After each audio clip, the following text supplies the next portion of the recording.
Magandang umaga po sa ating lahat.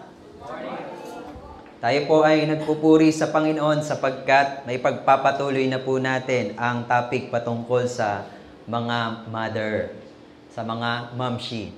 Nag-sidetrack po tayo, may side quest tayo dahil nag-election. Tapos binisita tayo ni Bishop Ding ng last Sunday about faithfulness sa ating finances. At ngayon, balikan natin sa pag-close natin sa buwan ng Mayo. Ay balikan ulit natin at tapusin ang ating serye patungkol po sa ating mga kananayan. Women of Faith, Embracing God's Purpose and Living in a World of Opportunity. For today's message, pag-usapan natin si Martha, the active disciple and friend of Jesus. Aktibong disipulo at kaibigan ng ating Panginoon Jesucristo. Dito ay pag-uusapan natin ngayong umaga, Luke chapter 10 verses 38 to 42. At the same time, i-prepare nyo na rin ang inyong mga Biblia sa John chapter 11 hanggang verses 20 hanggang 26. Kasi dito papakita naman natin kung ano yung character development ng si Maria, ang disipulo na si Maria at isa rin siyang kaibigan. Pero bago po yun, ay tayo po ay sumaglit na manalangin. Tayo po ay pumikit at yumuko. Aming Amang Diyos na banal na mabuti sa lahat, salamat po sa pagkakataong ito na may kalayaan kaming makinig ng iyong mga salita. Panalangin po namin na samahan kami ng banal na Espiritu upang buksan ang aming mga puso't isipan patungkol sa iyong mga salita at ito, Panginoon, ay maging bahagi ng aming buhay sa pang-araw-araw. Panalangin po namin na matuklasan po namin ang buhay ni Martha at ito, Panginoon, ay makareflect sa aming mga pansariling buhay. Matuto po kami at kami, Panginoon, ay lumago sa aming pananampalataya sa inyo. Salamat po. Ito ang aming panalangin sa pangalan ng Panginoon Jesucristo. Amen. Amen. Dali lang po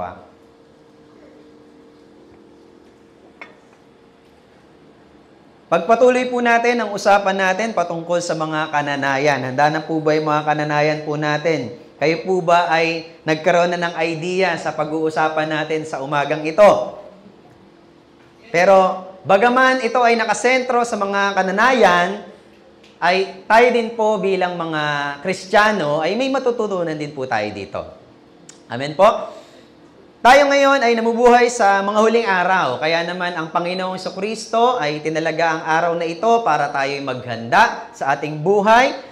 Bilang isang iglesia ay tayo maging marunong, maging wise po tayo. Ma-redeem po natin yung time kahit sa mga maliliit na detalye ng buhay natin ay makita natin ang kalwalatian ng Panginoon at ma-discern natin ang kalooban ng Diyos. Sa mga kananayan po natin na meron tayong misyon sa ating buhay, kagaya po ni Martha, pinakita po sa atin sa mga teksto ang kanyang katapatan. Pagiging aktibong disipulo ay hindi lamang po ito isang commendable na isang gawain. Palakpakan nga natin mga kananayan natin. Sila po ay karapat-dapat na i-honor po natin at ang mga ganyang katangian ay critical. Critical po yan sapagkat kailangan po natin ang ganyang mga karakter ng mga kananayan po natin. Kaya i-comment po natin ang kanilang mga gawain. Ngayon naman, sa story po ni Martha, tinuturuan po tayo na tayo bilang mga tao ay meron din namang kahinaan. Sino dito ang meron pang in denial pa na may kahinaan siya? Totoo po yan. Tayo po yung mga tao at meron tayong kahinaan. Meron din po tayo, kagaya ni Martha, na mga misplaced priorities. Ating mga priorities sa buhay, kung minsan ay hindi po natin naaayos ng maayos. Hindi po natin nagagawa yung dapat nating gawin at may mga bagay tayo na hindi rin natin dapat gawin.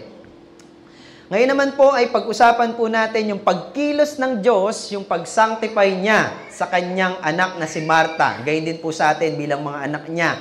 At tayo ay lumago sa pananampalataya at maging mature sa ating pananampalataya. Yung Luke chapter 10, i-reveal dito yung napakapangkaraniwang setting po ng buhay ni Martha. Napansin niyo po yung storya.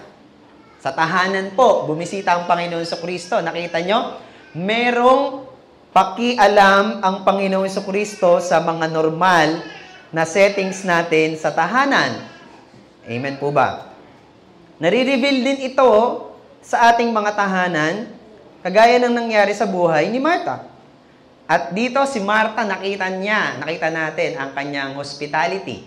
Ang mga Pilipino daw po ay hospitable, no? Sila po ay marunong mag-asikaso sa mga bisita. Nakita natin din dito, nakapareha ito ng ating pag-uugali at kultura sa buhay ni Martha. Sa John chapter 11 naman po, pinakita dito yung krisis sa kanyang buhay, ang pagkamatay ng kanyang kapatid na lalaki na si Lazarus.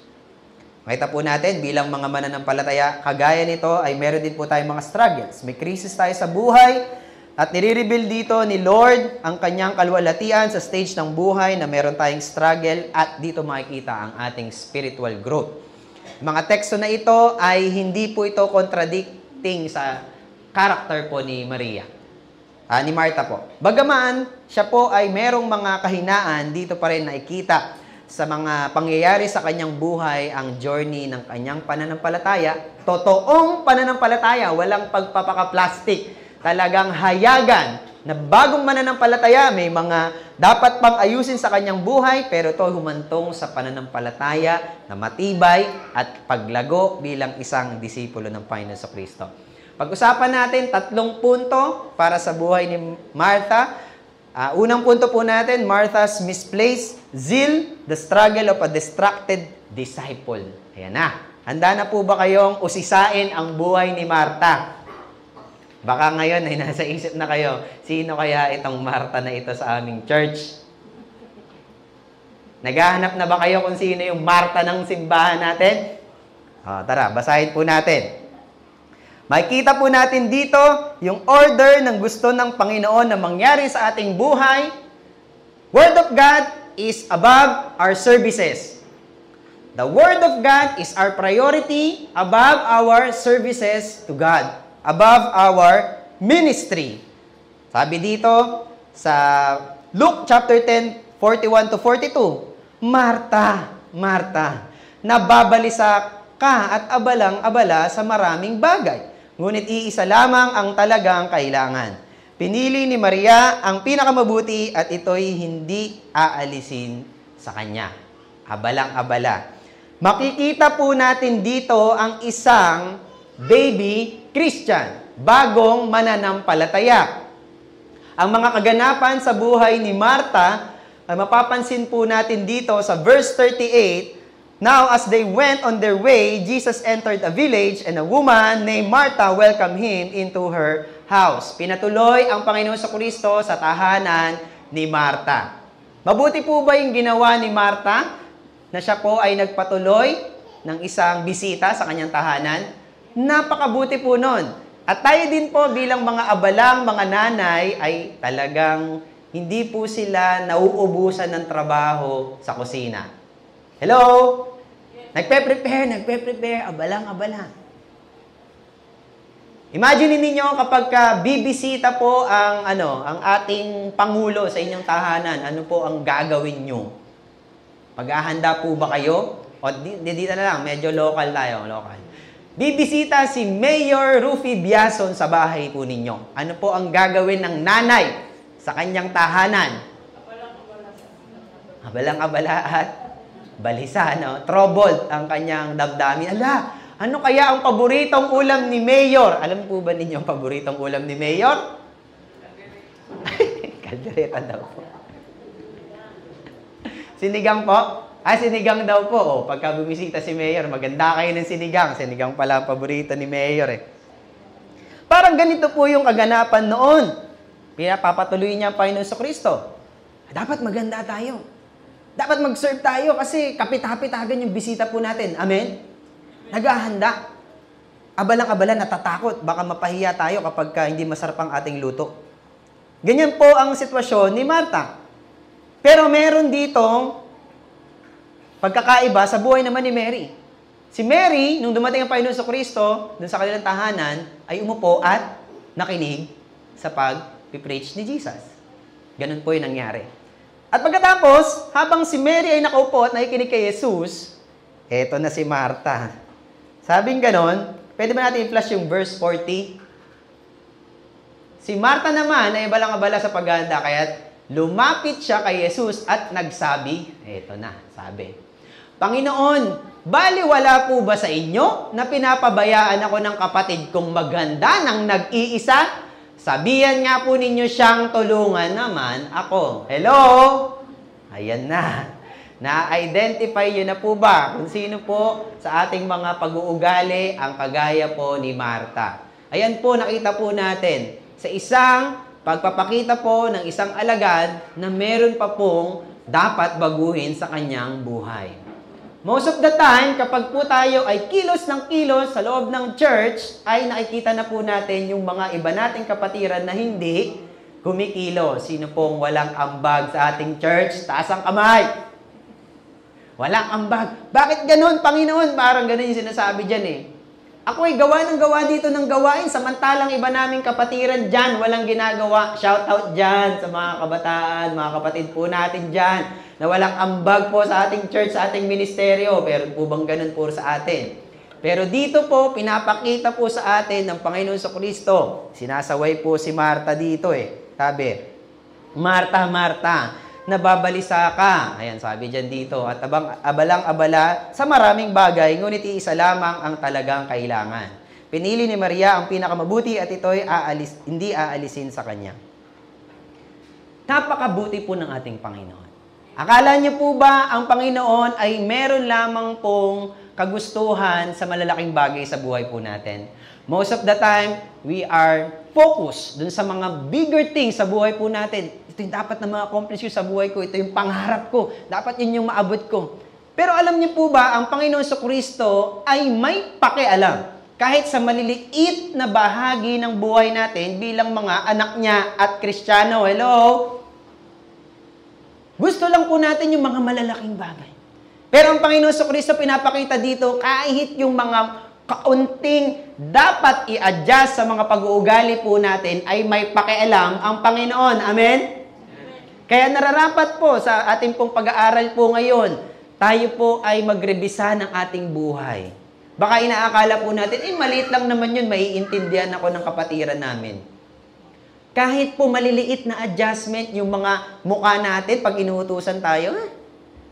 Sino dyan? Shoutout sa mga kabataan, pag inuutusan, nakasimangot, yung mga ganun bang mga ating mga reaction.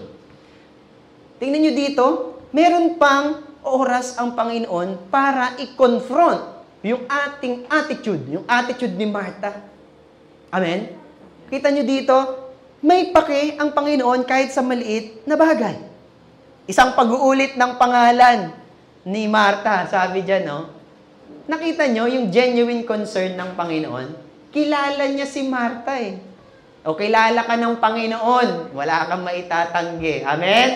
Kilala tayo ng Panginoon kahit alam niya ang bilang ng ating mga araw sa mundo. Alam niya ang bilang ng ating mga hibla ng buhok po natin. Alam po ng Panginoon sa Kristo yan. Ganyan ka, may paki ang Panginoon sa atin. Sabi dito, pag tinawag tayo, sinong gusto niyong gamitin nating example na pangalan? Marta, Marta, Aileen, Aileen. Ano gusto niyo marinig na susunod? Tanghali ka na naman ba gigising? Patay. Hindi ko sinasabing tanghali magising ang asawa ko, ha? Hapon. Biro lang po. Nababago po yan. Marta, Marta. Isipin niyo yung pangalan niyo. Alam niyo yun, yung ganong pagpapakita ng Lord ng patience sa atin. Pwede niya na lang tayong kaltokan eh, no? Nakapepektosan na kita ang kulit-kulit mo eh. Merong pagtitiis, may pagtitimpi ang Panginoon sa buhay natin. Kaya habang ang Panginoon ay nagtitimpi sa atin, sa buhay po natin, bilang mga alagad niya, mga anak niya, ay dapat pakinggan po natin. Anong sabi dito? Nababalisa ka at abalang-abala sa maraming bagay. Sino po dito ang nababalisa, abalang-abala? Ini-expose dito yung inner turmoil. Hindi po may tatanggi sa buhay ng isang alagad ang nangyayari sa kanyang panloob. Yung kanyang turmoil, no? Pagkabalisa. Yung kanyang troubled siya, no? Anxious, troubled. Kahit po tayo, itapal po natin, napaka-busy po natin sa church. Siya na opening prayer. Siya ay nag-lead ng worship. Siya ay tumutog. Siya ay nag-preach. Siya yung nag-offering. Siya din yung usher. Siya din naglinis. Kahit po lahat ng mga bagay na yan ay gawin po natin sa church. Nag-disciple, nag-evangelism, nag-visitation. Lahat na, nag-discipleship. Ginawa na lahat ng mga gawain. Pero ang gusto ng Diyos na unang baguhin po sa atin, yung atin pong puso. Amen? Yung kaloob-looban po natin. Kamusta ka bilang anak ng Diyos at alagad ng Diyos? Ikaw pa rin ba ay nababalisa sa buhay mo? Ikaw pa rin ba ay abalang-abala? May trouble ka ba sa buhay mo? Anxious ka ba? Kahit po sa ating ministry, pinapakita po dito, hindi po sapat na tayo po lang ay maraming ginagampanan sa iglesia. Amen? Pinapakita po sa atin sa mga teksto na ito, yung service po natin ay dapat nagsasubmit sa salita ng Diyos. Amen? Dapat inuuna natin bilang mga anak ng Diyos at alagad ng Diyos ang kanyang mga salita. Amen? Wala pong saysay ang ating mga services, ang ating mga paglilingkod, kung hindi po nauna na pinrioritize po natin ang salita ng Panginoon. Hello? Kamusta ang ating pong pag-aaral ng Biblia? Tatanungin ko po kayo, sino po dito ang Bible? Pag tinanong, may Bible sa bahay, may personal Bible. Pag tinanong ka ng Panginoon, kamusta ka naman sa iyong Bible? Mukhang bago pa yan Ano ibig sabihin nun? Maputi pa yan pag tinanong tayo, nagsulit tayo kay Lord, anak, ganda ng Bible mo bagong-bago Ano ibig sabihin nun? Hindi pa nabubuklat. Hello mga kapatid, dapat mauna ang salita ng Panginoon sa ating pong mga services. Gusto po natin na ang ating ministeryo ay magkaroon ng power, magkaroon ng revival, unahin ang Word of God. Amen? Merong devotion, merong meditation, challenge po ito sa atin pong mga ating maintenance ministry sa mga deacon po natin, specifically mga deacon, service ministry. Kayo po ba ay nagde-devotion bago po kayo maglinis? Shoutout po yun. Bago po tayo magluto, nagde-devotion po ba tayo? Yan yung tinuturo po sa atin ng Panginoon. Bago po natin gampanan ang atin pong mga trabaho, ministeryo sa ating church, ay dapat po na-encounter natin muna ang salita ng Panginoon. Ayan, meron pong correction, gentle correction, at affection po sa atin ng Panginoon. Paalala ulit. Palitan nyo yung Martha, Martha. Imagine niyo, ipalit nyo yung pangalan nyo doon.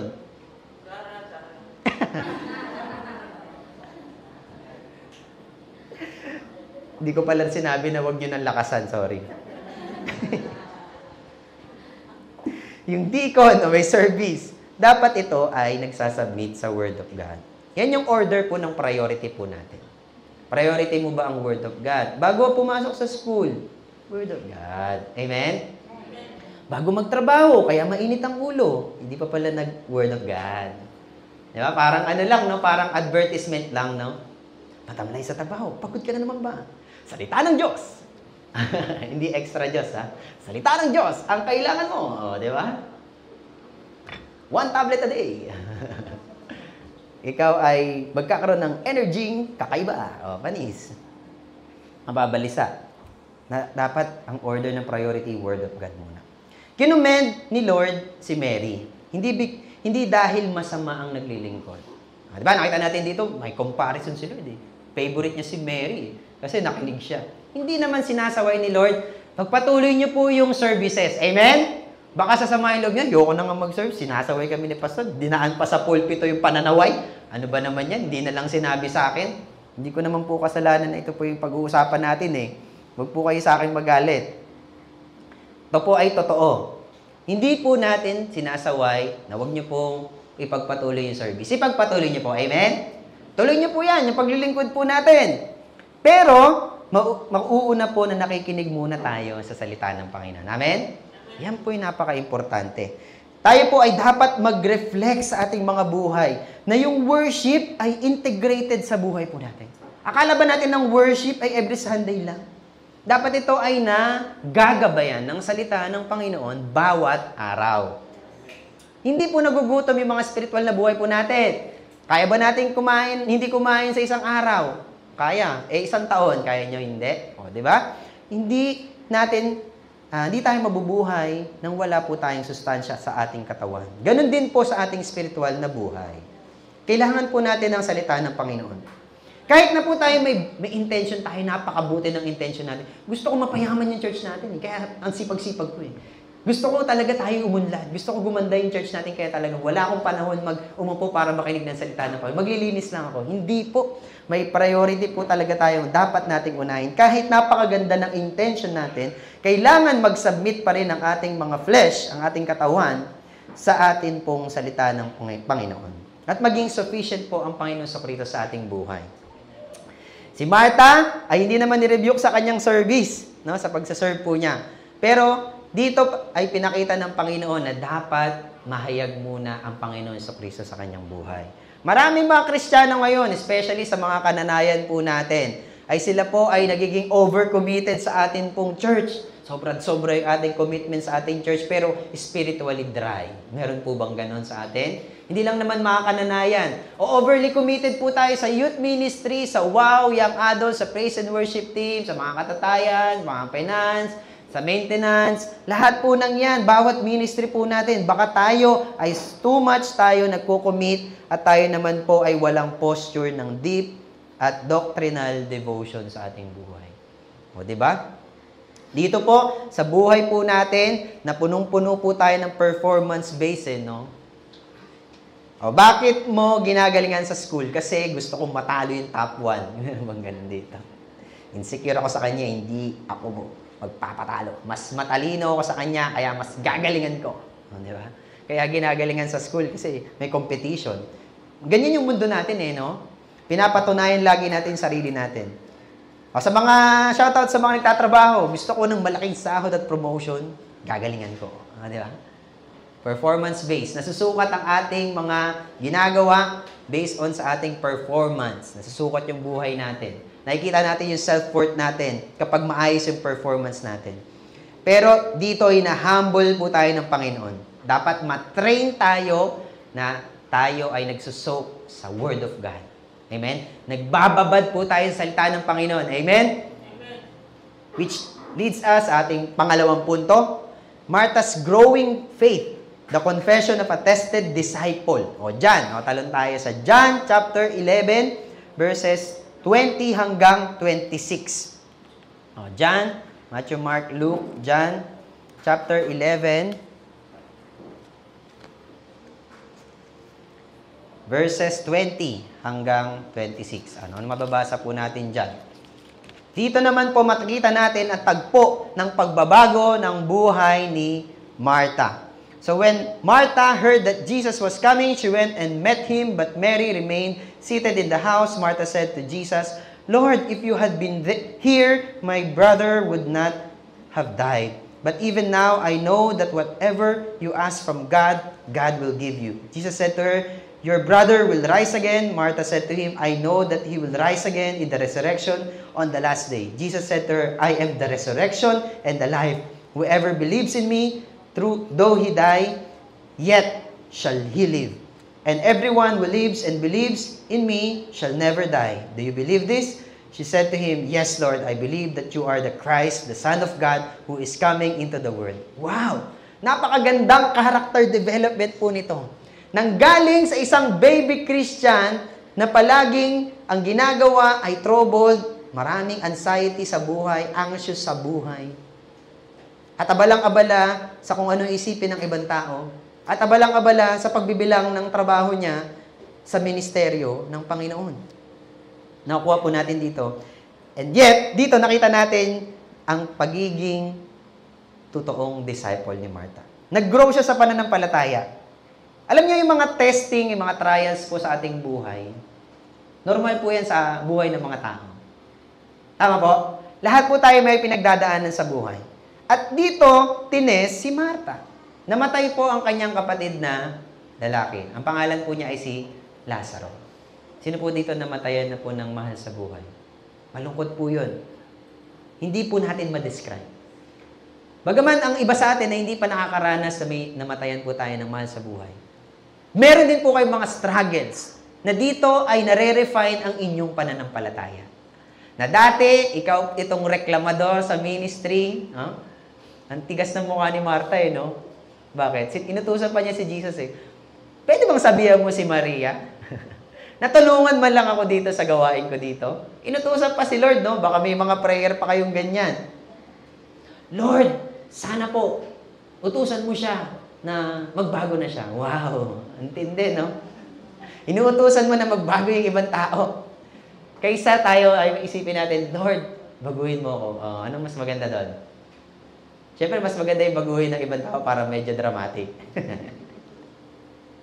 Hindi po, dapat iniisip natin na tayo yung mabago. Yung mga trials na yan, mga testing na yan, ay tayo nare-refine sa tunay nating pananampalataya. Amen po? Sinabi ni Martha, Opo, Panginoon, sumasampalataya ako na kayo ang Mesyas, ang anak ng Diyos na hinihintay na darating sa sanlibutan. Nakita po natin dito na si Martha ay nag-initiate ng conversation na Lord, kung nandito lang kayo sana, ay hindi po namatay ang aking kapatid na lalaki. Pero nag-respond si Jesus na pinakilala niya ang kanyang sarili. Ano yung pagpapakilala niya? I am the resurrection and the life.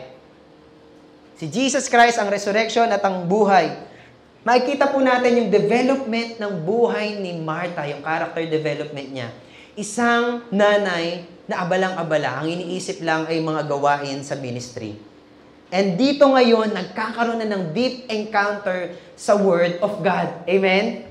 Meron na siyang panahon ngayon para kanyang i-declare ang kanyang pananampalataya. I am the resurrection and the life. Pinakilala ni Lord kung sino talaga siya. Si Martha ay nag-confess ng kanyang reflection at kanyang deep trust sa Panginoon Kristo. You are the Messiah, the Son of God. Ito'y parang confession ni Peter. Kilala ni Martha si Jesus. Amen? Sa ating paglilingkod sa ating Panginoon Kristo, maganda na may ministeryo po tayo, abalang-abala po tayo sa mga ministeryo po natin, active po tayo bilang mga disciple. Pero dapat may encounter po tayo, may knowledge po tayo kung sino yung Panginoon na sinasamba at pinaglilingkuran po natin. Dito meron pong confrontation. Meron po ditong kaganapan na kung saan ay nakikita na natin si Martha. Meron siyang tunay na pananampalataya sa Panginoon. Sa kabila na siya po ay sinusubok ng buhay. Namatayan po siya ng kapatid.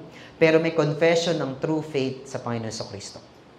Yung kanyang pananampalataya ay nakaano po dito, yung covenant ng Panginoon Kristo. Na siya po ay maliligtas. Meron siyang kaligtasan. It is important for us to know na tayo po habang sa paglilingkod po natin, ligtas ka. Amen? Meron po tayong sa kaligtasan sa Panginoon Kristo na ang buhay po natin ay nakasentro dapat kay Jesus Christ. Bagaman meron tayong trials, may pagsubok, nakasentro ang buhay sa Panginoon Kristo. At may hope tayo na merong resurrection na mangyayari sa ating buhay. Amen po?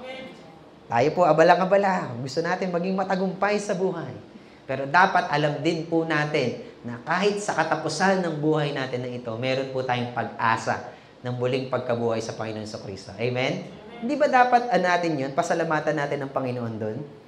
Dami po nating mga gustong ma-achieve Merong rat race na kung tawagin. Nakakapagod ang buhay, no? Kaya nga yung Bini, pinaalalahanan tayo. Ang buhay ay di karera.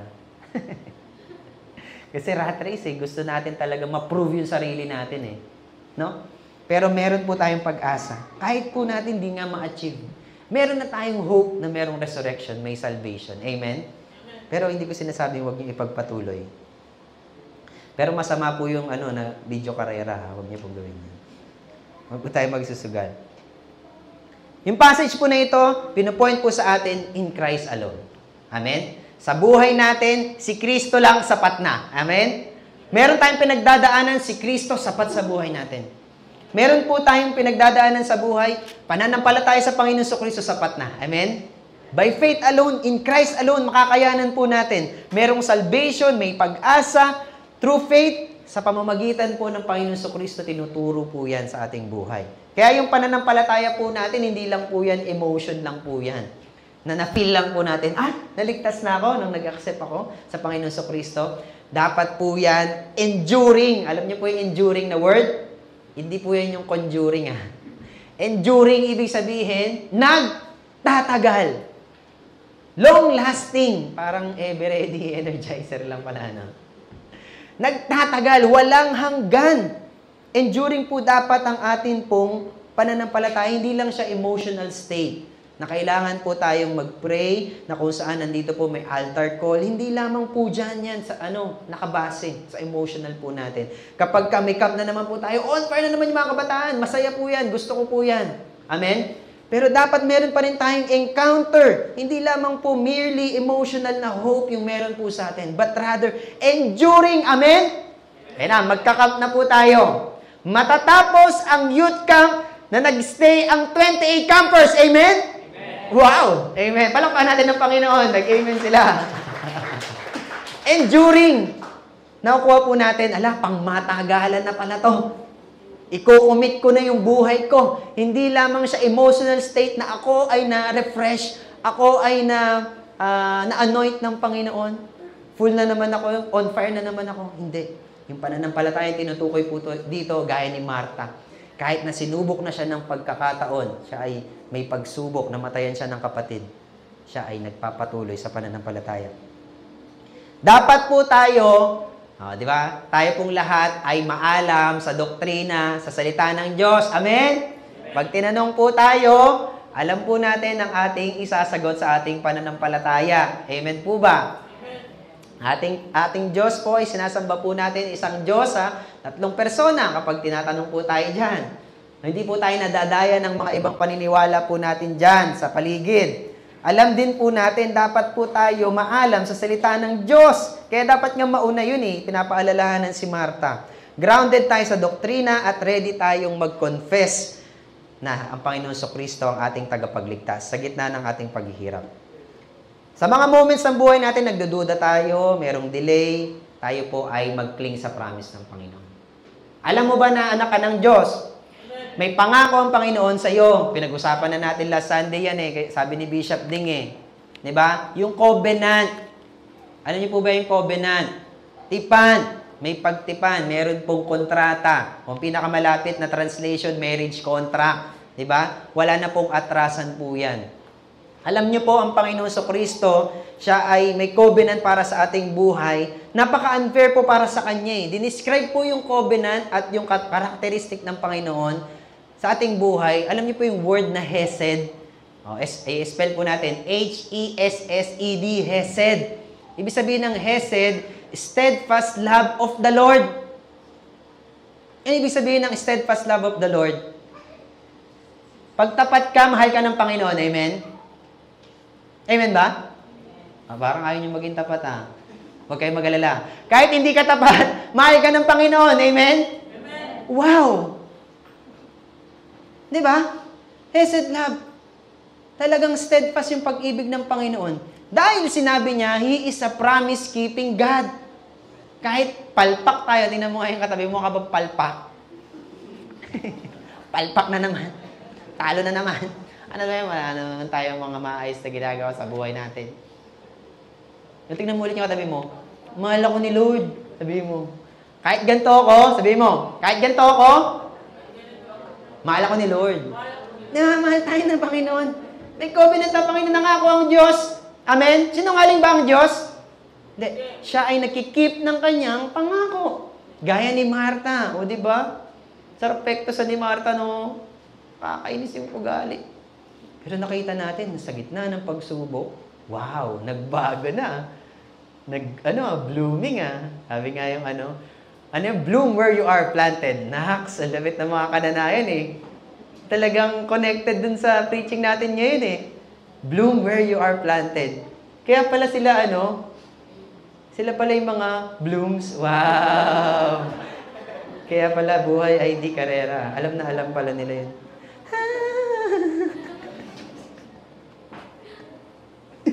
Kaya tayo dapat natitrain. Yung Hesed love. Na-appreciate niyo po ba yung Hesed love ng Panginoon? Amen? Palakpakan niyo natin ng Panginoon. So, grabe, no? Minsan nakakaiyak din yun pag talagang sineryoso po natin. Hesed love. Wala nga namang magandang bagay sa akin. Mahal mo pa rin ako. Diba?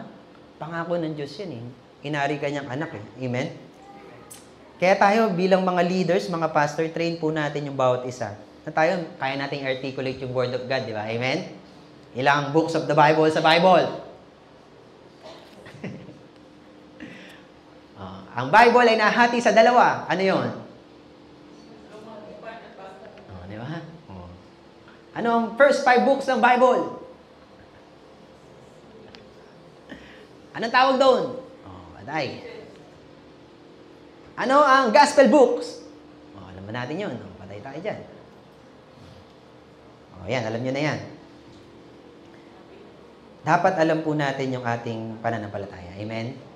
Si Martha, alam niya. Si Lord ang tagapagligtas. Merong muling pagkabuhay. Alam niya. Kaya yung kinakanta po natin, alam niyo yan? You live, you died, you rose again on high. Di ba? Ganyan ang pananampalataya natin. Dito tayo sa pangatlong punto. Matatapos na po tayo. Handa na po ba kayo matapos? Nararating na natin to. 10:15 na pala. Martha's Redeemed Service, the fruit of a sanctified disciple. Ayan, sanctified disciple. John 12 verse 2. Ayan yung atin pong pag-usapan. John 12 verse 2. Ditong services po natin ay sinasanctify po tayo ng Panginoon. Tayo po ay dapat nag-unite with the Lord Jesus Christ. Sa ating mga services, alam po natin na dapat kasama natin ng Panginoon Kristo. And with this, tayo po ay pinapaging banal. From glory to glory. Amen? Kaya't naganda sila roon ng hapunan para kay Jesus. Si Martha ang naglilingkod at isa sa mga kasala ni Jesus, si Lazaro na muling binuhay ni Jesus. Nakuha niyo yung verse po natin, John 12 verse 2. Grabe, no? Ito na. Ito na yung Martha 2.0. Naks. Isipin niyo yung sarili niyo, huwag ninyong lakasan. Yung pangalan niyo, 2.0. Naks. 1, 2, 3, go. Wow. Version 2.0. Binago na ng Panginoon. Amen? Ito, may dati tayong pagkatao, binago na tayo ng Panginoon. Ano yung napansin nyo kakaiba dito sa John 12 verse 2? Ano yung mga nawala na?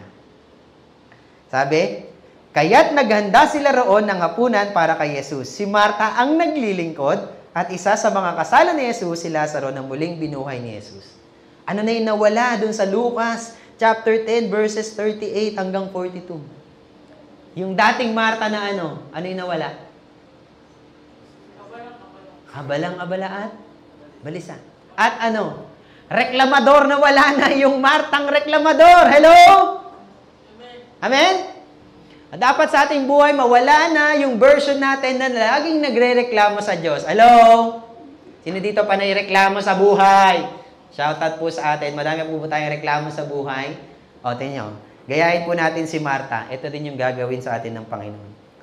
Si Martha ang naglilingkod. Wala nang kasunod. Amen? Si Martha ang naglilingkod. Tapos. Hello? Amen? Naglilingkod na wala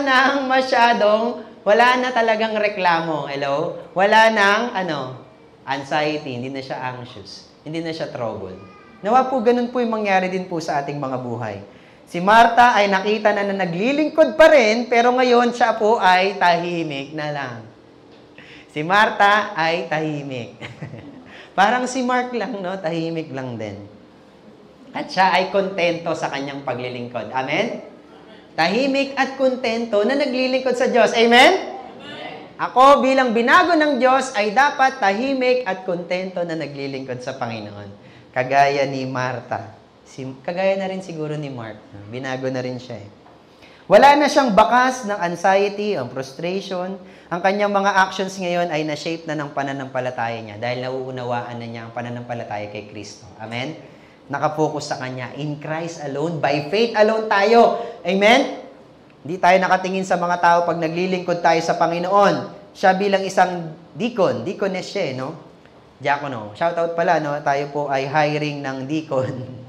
So, meron po tayong bakanting office sa ating council. Wala pa tayong deacon, no? Pag-pray po natin yan. Siya na ngayon ay naliwanagan sa kanyang pagsiservice in light of the resurrection power and love of Jesus. No? Love for Jesus. Tayo po sa paglilingkod po natin, dapat naliliwanagan tayo na may muling pagkabuhay. Hindi po tayo nababahala sa ating ministeryo sa buhay po natin. Yung sanctification po dito, nakikita po sa mga ordinaryong pangyayari ng buhay po natin. Akala ba natin, walang pake ang Panginoon Kristo sa ating mga maliliit na nangyayari sa buhay natin? Yung true sanctification, present ang Panginoon sa bawat oras ng araw mo. Present ang Panginoon sa bawat habit na gusto niyang baguhin sa'yo. Handa ka na bang baguhin niya mga small habits mo na yan? Sino dito handang isuko yung kanyang mga pag-uugali sa Diyos? Handa na po ba tayong isuko yung mga pag-uugali natin kay Lord? Isuko po natin sa Kanya. Diyan po natin mararanasan, hindi po dramatic yung transformation po ni, bigla, ching, di ba? Tada! Di ba? Sharan! Bago na, hindi. Naging biglang ganun lang, hindi. Event lang, hindi. Enduring, naglalas na matagal. Yung ating mga good works is just, siya ay product na tayo po ay naligtas na. Amen? Hindi tayo gumagawa ng mabuting bagay para maligtas. It's the other way around. Naligtas na tayo kaya tayo gumagawa ng mabuting bagay. At tayo ginastify na ng Panginoon. Ang ating services ay mag-reflect po dito yung ating pananampalataya sa pamamagitan po ng na merong pagmamahal. Pananampalataya na tayo po ay nagmamahal din. At rooted sa relationship natin sa Panginoon Kristo. Ang mga Kristiyanong babae, kailangan po natin ang i-rediscover ang atin pong pananampalataya at tayo po ay maging Spirit-empowered service. Amen? Spirit-empowered. Hindi po tayo self-centered. Yung ating mga task sa buhay, dapat natin gawin na kasama po natin ang Panginoon Kristo. Bawat gawain po natin, ang Diyos, ang sentro, alam natin ang kalooban niya, alam natin ang kanyang mga salita, ay para po tayo nag-iimpok ng yaman sa langit. Amen? Lahat po tayo nakakaroon ng ambag sa eternal purpose. Amen? Ina-encourage po natin ang bawat isa na tayo po ay nag-aaral lang salita ng Panginoon. Amen? So, yung mga paalala po sa atin, si San Gao din, active na active, pinapaalalahanan tayo. Magdadala na po ng Bible. Amen? Okay. Magdadala pa lang. Step 1, paano lumago sa pananampalataya? Huwag maging mareklamo at maging kontento sa paglilingkod. Amen? Step 2, magdala ng Bible. Amen? Step 3, hindi lang magdadala, anong gagawin? Bubuksan. Okay, step 4, hindi lang bubuksan, anong gagawin? Babasahin, makikinig. Okay? Amen? Huwag po kayo yun sa pabasa. Anak ko po. Huwag na kayo dun sumali sa mga pabasa. Ang basahin nyo, Word of God. Amen? May saysay pa. Hindi parang bangaw lang dyan na umaalingaw lang dyan, nakakasakit ng tenga eh. No? Maging joyful po tayo sa paglilingkod, maging matalinaw at lasting. Yung buhay po ni Martha ay isang ordinaryong mga kaganapan sa buhay. Ganun din po, parang sa atin. Pero dito makikita natin yung pagkilos ng Panginoon. There is confession, there is correction, at tayo po there is confession, yung kasunod, at ipagpapatuloy po ito sa pag-consecrate po sa atin. Hindi pa po tapos ang buhay, hindi pa po tapos ang Diyos sa buhay natin. Amen? Tingnan nyo nga yung katabi nyo, mukhang final product na ba yan? Yan na ba yun? Yan na yan, yan na yan. Sagad na? Wala na, huling tawad na. Final form na yan. Okay. Masabi mo, hindi pa tapos ang Diyos sa buhay ko. 1, 2, 3, go. Hindi pa tapos ang Diyos sa buhay ko. Ang hina nyo naman, parang gusto nyo tapusin na. Ito, yan na talaga, accepted na yan. Hindi pa, babaguhin ka pa ng Panginoon. There is correction, there is confession, and consecration. Okay, mag-alala. Ang Diyos may affection naman po sa atin eh. Pag kinokorek po tayo eh. Amen? Meron siyang pagtitiis. May tiyaga siya. No? Sabi ko kanina, baka di na rin asawa ko, Aileen, tanghali ka na naman, gumising. Ay. Pero binago na ng Panginoon. Maaga na siya gumigising. Siya ngayon ay nagja-jogging. Rhyming. Connecting. Ayos. So, yan. May confession and there is consecration. Pinapaging banal tayo. Amen? Okay. Glory to glory. Hindi pa yan yung final form. Hindi siya perfect. Meron na bang perfect dito? Tingnan nyo nga, meron na. Tingnan niya. Candidate yan. Bakante pa to. Bakante. Sino perfect dyan? Baka iniisip nyo naman. Ito yung topic, tapos may iniisip na kayo ibang tao. Hoy, hindi! Amen? Isipin mo yung sarili mo kung ano yung babaguhin sa'yo ng Diyos. Amen? Hindi ako perfect, pero siya ay tunay na disciple. No? Siya po ay nag-aaral ng salita ng Diyos at mahal niya ang Panginoon. Kaibigan siya ng Panginoon. Amen? Dapat tayo kaibigan ng Diyos. tayo po bilang mga kananayan po natin, sa mga wow po natin, embrace natin yung purpose ng Diyos sa buhay nyo. Ina-acknowledge po namin yung great service nyo po para sa ating church. Palakpan nga natin ulit, mga kananayan po natin. God bless you. At dumami pa yung mga Marta, hindi pa tapos, 2.0. Amen? Hindi yung Marta 1.0, yung 2.0 yung dumami pa sa inyo. Ma-fulfill yung purpose ni Lord at maging faithful po tayo at fruitful. Mabunga po tayo hanggang sa mga huling araw natin sa mundo. Living in the edge of time, tayo po ay maging extreme po natin na priority ang Panginoon sa Kristo. Si Lord, supreme siya over po sa ating mga services. And I believe yung mga kabataan din po natin, hindi lang merely emotional change ang mangyari sa inyo, but an enduring faith. Amen? Sa pag-pray po tayo po ay pumikit, yumuko, at manalangin. Ama naming Diyos sa makapangyarihan sa lahat, maraming salamat sa iyong mga salita. Continue to guide us. At kami, Panginoon, na mabago sa aming mga buhay. Kagaya po ni Martha, kami, Panginoon, ay makita namin yung sarili namin na kinokorek mo kami, na kami, Panginoon, ay kinoconsecrate mo. At patuloy, Panginoon, na binabago, O Lord God, sa aming buhay. Lord, we pray na magkaroon ng confession para sa amin, na ina-acknowledge namin yung mga kahinaan namin, at magkaroon din ng confession ng pananampalataya sa iyo. At dito lang namin mararanasan, O Lord God, ang tunay na pagbabago. Lord, alam namin hindi ka patapos sa buhay namin at hinahayaan ka namin na baguhin kami. Pinupuri ka namin, sinasamba at pinapasalamatan. Ito po kami panalangin sa pangalan ng Panginoon Kristo. Tayo magsabi ng Amen.